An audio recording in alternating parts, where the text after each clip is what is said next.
Hi, book club. I've been at school for a lot of my recordings. This is my office at home. So, we are going to talk about assessment. And assessment is probably like the Moby Dick for teachers. Like, we're always searching for the great white whale that we'll never catch. And that would be the perfect assessment that does everything we hope it does and has a rubric that truly reflects everything that our students can do. So, as we approach book club, I would just like to tell you how I assess a reader and hopefully encourage you along your way of assessment through a reader. So, first off, everybody's assessment looks different because we all teach in different contexts. So I can't tell you what I do and say this is what you should do because you have your own administration, you have your own evaluation process at your school, and you have your own expectations in the grade book. I'm sure some of you are doing standards-based grading, and some of you are doing grading where you have to have a certain number of things in each category. And some of you have a department that demands that you count participation, and some of you are in schools where no homework is allowed. And so when you think about the number of teachers that might watch an assessment video, you have to think that every one of them has a little bit different twist on what's expected for them in their school about assessment. I am lucky because I have full control over the things that I do, with the exception of I do have to give a final exam both semesters because my students in level 3 and 4, because my students are getting dual credit. But other than that, completely free to do whatever I want to within the classroom. So as I read a reader, I if I'm in Oprah's book club and I am reading a reader and somebody's going to stop me after every chapter and have me take a quiz, I'm not going to get super into that book. Like, part of reading is being in the flow of reading a story. And I really think and I really encourage teachers to read as much as fast as you can, as many days in a row as you can, as far as the student's stamina goes on reading.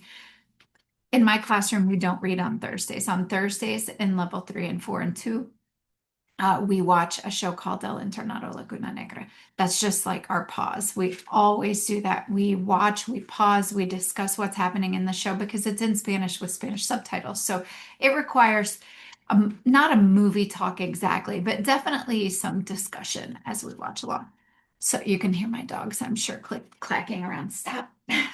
Uh, so assessment, though, in my classroom comes at the end of the reader, and I try to read all the way through as quickly as I can to keep them in flow, keep them involved in the story, keep them loving what they're reading.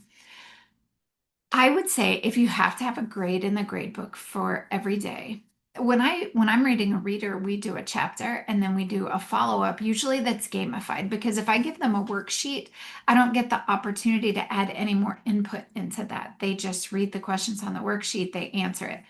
If I gamify the way that we do the follow-up, then every time I ask a question, I can be saying, is it this or this? Why did you think this? No, it was this, and this is why. So all of those things are extra input and revisiting the story a little bit at the end of that chapter. I have little dachshunds, and their toenails are very clicky on this floor.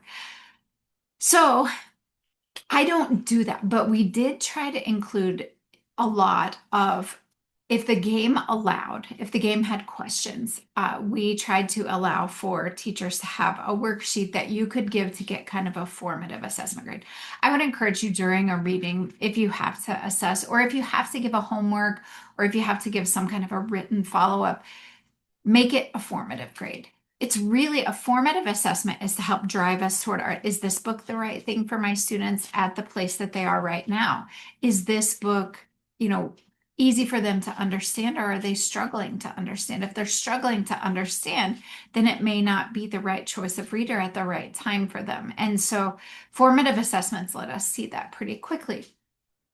But also the gamified ones are way more fun, and way more connecting between you and the students to get to play those. So hopefully you'll be able to do that.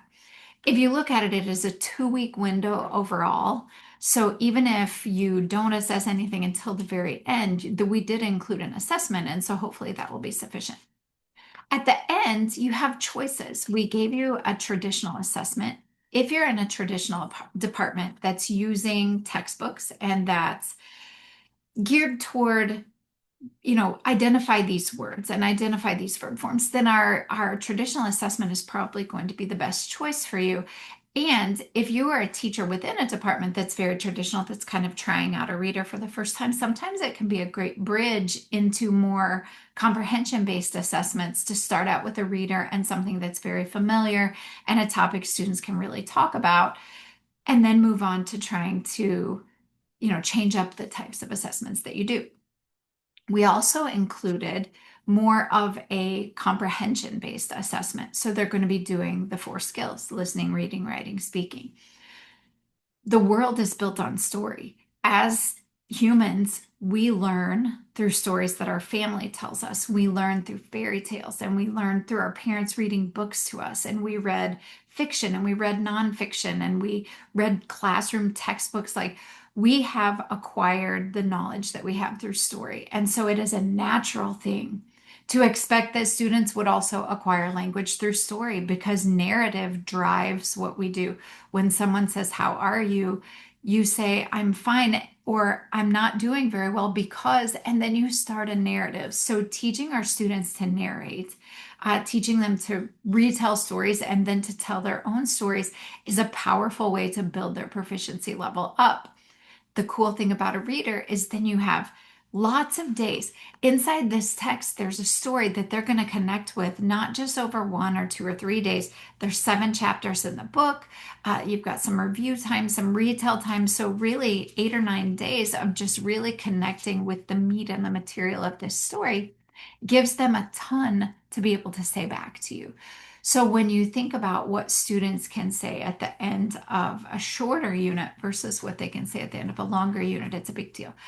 So I would say give the comprehension-based test if at all possible. And if it is not possible for you to give all facets of it, have them do a twist of some kind on retelling the story. They can retell just the details of the story. They could retell you their favorite part of the story. If you want to kind of vary or differentiate for different students, you could say, do just a retell, a basic retell of the story, and you can earn just like the solid B if you do a good job retelling the story. If you'll retell your favorite part of the story in as much detail as possible, where, maybe they're producing a whole lot of language, but just specifically describing one part, that is different. A 7 chapter book, if they write, even if they write a whole front of a page about it, they've not given a ton of detail about each of the chapters.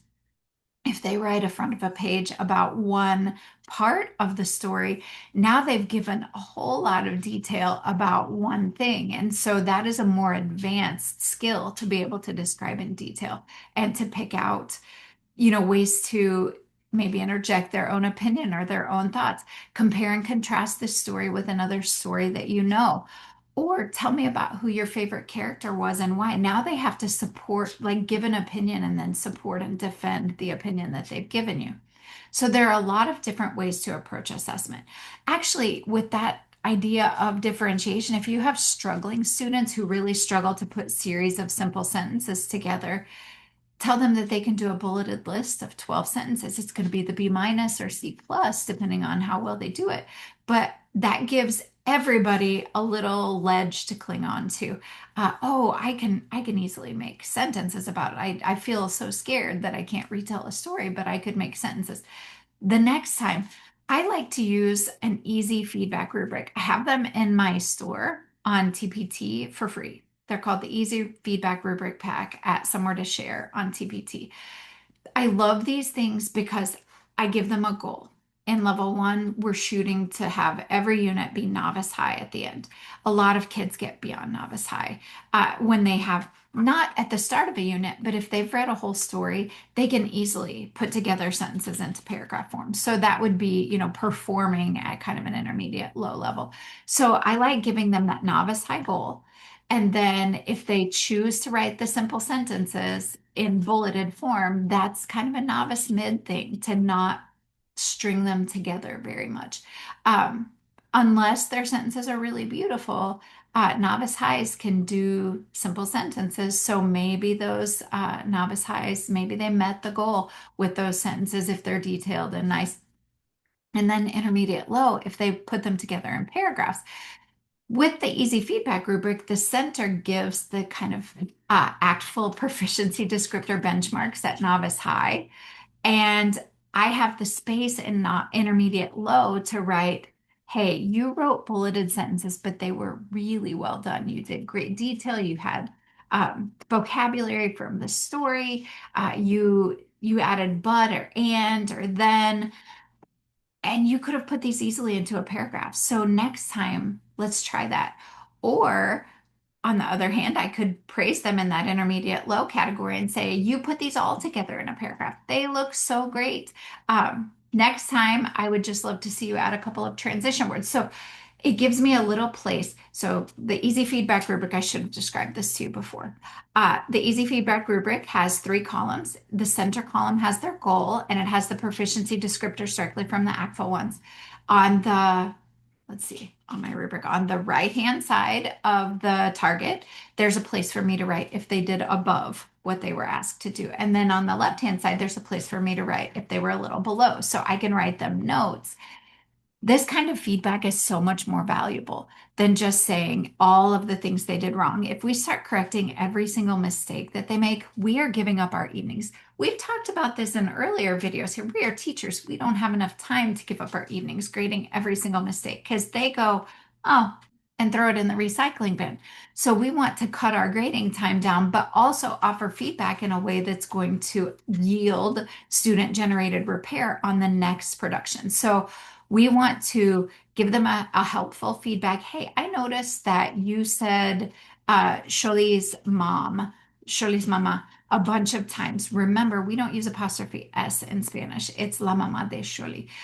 Something that's actionable that they can work on for the next time. So I really like using those when my students are speaking. So if you do decide to give a little speaking component, because we know that the data shows that the national average after 4 language study years is still intermediate low, intermediate mid border, like putting together a series of simple sentences.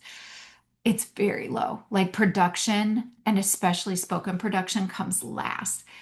If I'm asking my students to speak about a topic and I say, record me a little video for a minute and a half, retelling me the story, telling me about some of the characters and what you liked or disliked about them, something like that. If they talk for 90 seconds, that is way better than series of simple sentences. That is a lot of sentences they've strung together. So I'm going to just give them full credit. If somebody's, don't get me wrong, I'm not just giving everybody a blanket A plus. If somebody doesn't do it, that's a 0. That is a behavioral thing. They have chosen to not do it.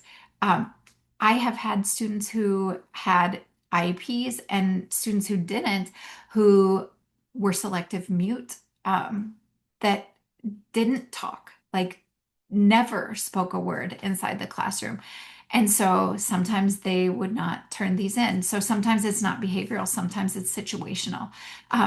But that's an assignment that you have to. Now, that also, if they have an IEP, then you would need to offer them an alternative to be able to write it only and not speak. Um, it's okay. It'll all be okay in the end. If they never ever speak a word in your class, the chances of them going out into the world and, wanting to teach Spanish or to, stand in front of a crowd and give a speech in Spanish are very, very slim. So it is okay that they, pass kind of on speaking because of a social issue that they have. No problem. Let them do that. The joy that they get in our classroom, we don't want to squelch that. We want them to keep coming back. These kids will stay for 4 years, even though they never, ever, ever say a word in Spanish because they love the stuff that you're doing in class and because you honor how they feel about that. But that's not everybody. Those are very special cases and they're very rare. Most kids will absolutely speak if they don't feel like they're the center of attention in the classroom. And so having them maybe record for me on their iPads, we have one-to-one iPads at my school, which I know is a blessing and a luxury. We record our videos and I can watch them later. Super easy, a minute and a half a piece.